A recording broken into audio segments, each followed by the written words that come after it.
ئینسانێک لە دنیادا خۆی ناسیوە ئەگەر چەند کاتێکی کەمیش بێ مەلایکە ئەو ڕۆحەی دەبات هەتا دەرگای ئاسمانی حەوتەمیشی بۆ دەکرێتەوە دەچێتە خزمەتی خوای پەروەردگار لە سەروی عەرشەوە. ئەو ڕۆحە پاکە خوای پەروەردگار دەفەرمێ ناوی عەبدەکەی من لە عیلیین کە پلەی بەرزی بەهەشتە لەوێ ناوی عەبدەکەی من بنووسن لاشەکەی بگەڕێنەوە بۆ سەر زەوی چونکە من لەوانم لە زەوی دروست کردووە. ئەگەر لە دنیادا خوات ناسی بێ و بەندایەتیت بۆ خوا کرد بێ تۆ زۆر بەڕێزی لای خوای پەروەردگار.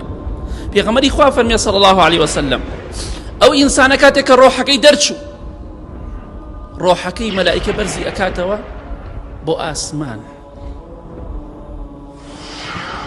پێغەمبەری خوا فەرمێ صلی الله علیه وسلم ئەو ئینسانە ڕۆحەکەی بەلای هەر کۆمەڵێکا بڕوا کە لە ناو کفنی بەهەشتایە کفنێکی حەریری لێ بەهەشتەوە بۆ هاتۆ بە تایبەتی بۆنی میسکی لێ دێ خۆشترین بۆن ئەم ڕۆحە بەرزە بێتەوە بۆ ئاسمان لاشەکە دەکەوێت بەڵام ڕۆحەکە بەرزە بێتەوە بۆ ئاسمان.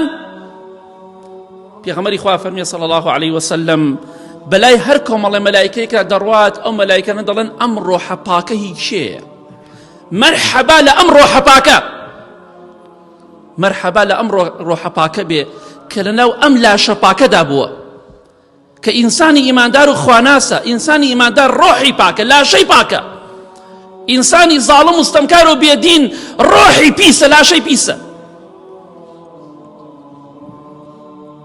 بەڵێ پێغەمبەری خوا فەرمی صلی الله علیه وسلم دەڵێن ئەمە ڕۆحی فڵان کەسی کوڕی فڵان کەسە فڵان کەسی کچی فڵان کەسە بە جوانترین و خۆشەویستترین ناو لە دنیادا چی ناوێکی پێ خۆش بووە بەو ناوە بانگی دەکەن. پێت خۆشە لە دنیادا بە چی ناوێ بانگکری خەڵکی چۆن بانگت کە ئەو مەلایکانە ئەوە بانگی تۆ دەکەن سەلامی خوای پەروەردگاریان لەسەر بێت.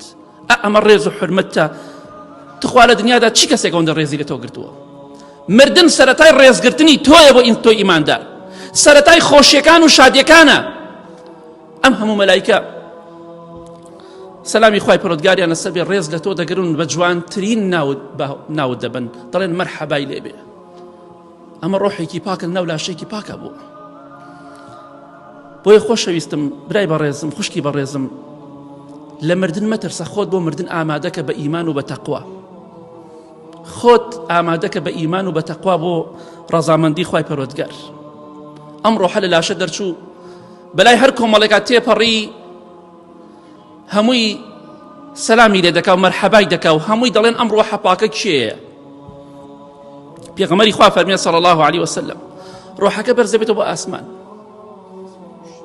دەفەرمێ کاتێکە دەگاتە ئاسمانی یەکەم هەمووی دەرگاوشتی هەیە مەلایکە سەلامی خوای پەروەردگاریان لەسەر بێ دەیپارێزن و حەرەسن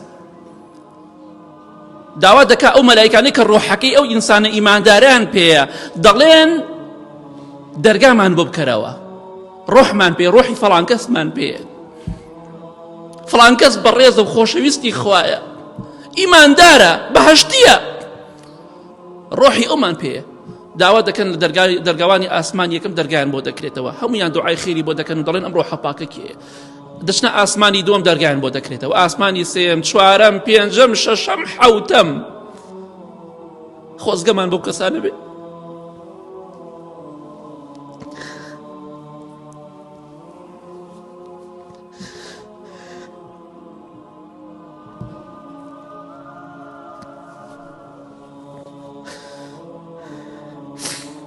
ئینسانێک لە دنیادا خۆی ناسیوە ئەگەر چەند کاتێکی کەمیش بێ مەلایکە ئەو ڕۆحەی دەبات هەتا دەرگای ئاسمانی حەوتەمیشی بۆ دەکرێتەوە دەچێتە خزمەتی خوای پەروەردگار لە سەروی عەرشەوە. ئەو ڕۆحە پاکە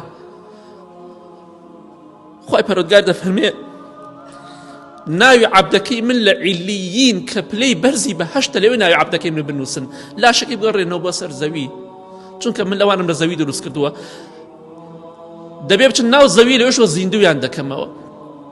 ئەمە ڕۆحی ئینسان ئیماندارە تۆ ئیماندار بە وەڵڵاهی دوای مردنت ئەو کاتەی خەڵکی شیوەنت بۆ ئەکا ڕۆحەکەت لە خزمەتی خوای پەروەردگارە وەڵڵاهی ئەو کاتەی خەڵکی خەمت بۆ دەخوا فڵان کەس گوناحە خۆڵمان کرد بەسەریا گوناح نییە من و تۆ گوناحین ئەوەی خوا لێ ڕازی بێ گوناح نییە بەراوەیە سەربەرزە سەرفرازە بۆیە مردن زۆر خۆشە بۆ ئینسانی ئیماندار. بەڵام بۆ ئینسانی زاڵم مستەمکار و بێدین و خوانە ناس مردن سەرەتای نەکبەتی و نەهامەتێکەیە. خوا بمان پارێزی.